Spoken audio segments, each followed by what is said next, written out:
आदरणीय मेरे प्रिय दोस्तों और भक्तों, क्रौंचा राक्षसी कौन थी? दोस्तों, क्रौंचा राक्षसी के बारे में आपके समक्ष यह सूक्ष्म वृत्तांत लेकर हाजिर हुआ हूँ। दोस्तों, क्रौंचा राक्षसी के बारे में अगर आप जानना चाहते हैं तो इस सूक्ष्म वृत्तांत में मेरे साथ बने रहिए। ज़्यादा से ज़्यादा 3-4 मिनट का यह वृत्तांत होने वाला है, अतः आपसे रिक्वेस्ट करता हूँ कि बने रहिए इस वृत्तांत के अंत तक। तो दोस्तों, यह वृत्तांत उस समय का है कि जब सीता जी की खोज के लिए श्री हनुमान जी ने लंका की तरफ प्रस्थान किया। और दोस्तों, जब प्रस्थान किया तो सर्वप्रथम मार्ग की पहली अड़चन, जबकि देवताओं ने यह सोचा कि हनुमान जी में कितना बल बुद्धि और पराक्रम है, उसके चलते उन्होंने नागों की माता सुरसा को हनुमान जी की परीक्षा के लिए भेजा, जिनकी परीक्षा में वह खरे उतरे। तो दोस्तों, यह पहली अड़चन थी। उसके पश्चात मार्ग में दूसरी अड़चन, जो कि मैनाक पर्वत की थी। जब हनुमान जी समुद्र के ऊपर उड़ रहे थे तो अचानक जल में से जलमग्न होता हुआ एक पर्वत ऊपर की तरफ आ गया। हनुमान जी ने सोचा कि यह मेरा रास्ता रोक रहा है, लेकिन दोस्तों, वह दूसरी अड़चन जो थी हनुमान जी के दिल में, वह थी कि किसी समय इंद्र के द्वारा पर्वतों का बहुत युद्ध हुआ और पर्वतों ने हार मानकर, उसी में मैनाक पर्वत थे जो छिपकर समुद्र में आ गए और वहाँ छुपे हुए थे।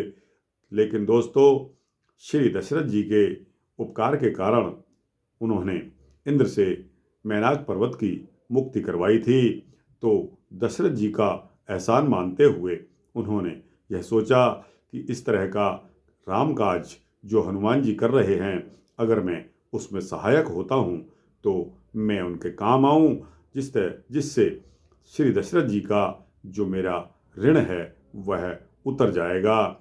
दोस्तों, इस मंशा के चलते मैनाक पर्वत ने हनुमान जी को पुकारा और कहा कि आप नीचे उतर आइए, मुझ पर विश्राम कीजिए और बहुत से सुस्वादिष्ट फलों का रसपान कीजिए।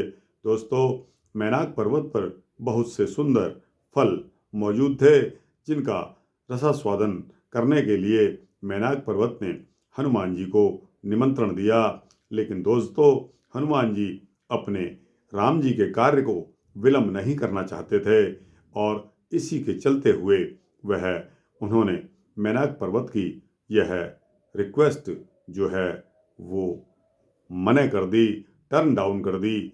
इससे मैनाक पर्वत ने कहा कि यदि आपके पास समय नहीं है तो कृपया मेरे शीर्ष पर अपने हाथ से स्पर्श ही कर दीजिए।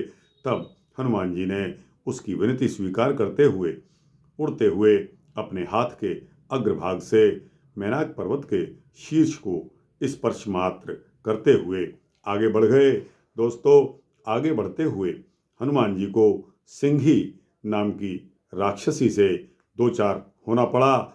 जब सिंही राक्षसी ने अपने छाया ग्रह से हनुमान जी की छाया को उड़ते हुए पकड़ लिया तो वह हनुमान जी ने ऊपर से देखा तो हनुमान जी के इस प्रकार समुद्र के ऊपर जो भी जाता था, जो भी जीव जाता था, उसकी छाया जब समुद्र में पड़ती थी, उस छाया के माध्यम से उड़ने वाले को वह खींचकर उसका भक्षण कर जाती थी। तो दोस्तों, इस प्रकार उसने जब वीर हनुमान जी को पकड़ लिया तो हनुमान जी को विघ्न डालने वालों को, हनुमान जी आपको पता ही है कि हनुमान जी ने जब इधर उधर दृष्टि दौड़ाई तो उन्हें सिंही नाम की राक्षसी से उनका मुकाबला हुआ। सिंही राक्षसी के मुख में वो आसानी से कूद पड़े और उसके पेट में प्रविष्ट होकर उन्होंने अपने आकार को इतना बढ़ा लिया कि उसका पेट फट गया, उसकी आंतें बाहर आ गई और इस प्रकार सिंही राक्षसी का अंत हो गया। दोस्तों, अब इसके आगे हनुमान जी और आगे बढ़ते हैं तो समुद्र के दक्षिणी छोर पर स्थित लंका के समीप में ही स्थित परलंकापुरी में जब हनुमान जी पहुंचे तो वहां उन्होंने रावण की पुत्री क्रौंचा का सिंही की तरह ही उनका राक्षसों के समान वध कर डाला और फिर रात्रि के समय उन्होंने लंका में प्रवेश किया, क्योंकि रात्रि के समय जब सब सो जाते हैं तब हनुमान जी की यह सोच थी कि कोई देखेगा नहीं और मैं सारी लंका का जो है इंस्पेक्शन कर लूँगा। तो दोस्तों, इस प्रकार जिस प्रकार सिंही राक्षसी का अंत हनुमान जी ने किया था, उसी तरह ही क्रौंचा क्रौंचा राक्षसी जो कि रावण की पुत्री थी, उसका भी हनुमान जी ने अंत कर डाला। तो दोस्तों, यह अड़चन भी हनुमान जी के रास्ते से हट गई।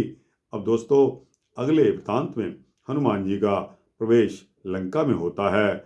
इस वृत्तांत की आप इंतज़ार कीजिए। यह वृत्तांत बहुत ही सुंदर होने वाला है। तो दोस्तों, यह वृत्तांत यहाँ समाप्त होता है। आपको अच्छा लगे इसको लाइक और शेयर करते हुए अपने दोस्तों, भक्तों, मित्रों, जिज्ञासुओं को भेजना और इस चैनल को सब्सक्राइब कर देंगे तो आपको इसी तरह के भक्ति वृत्तांत मिलते रहेंगे। जय श्री सीता रामचंद्र भगवान की जय।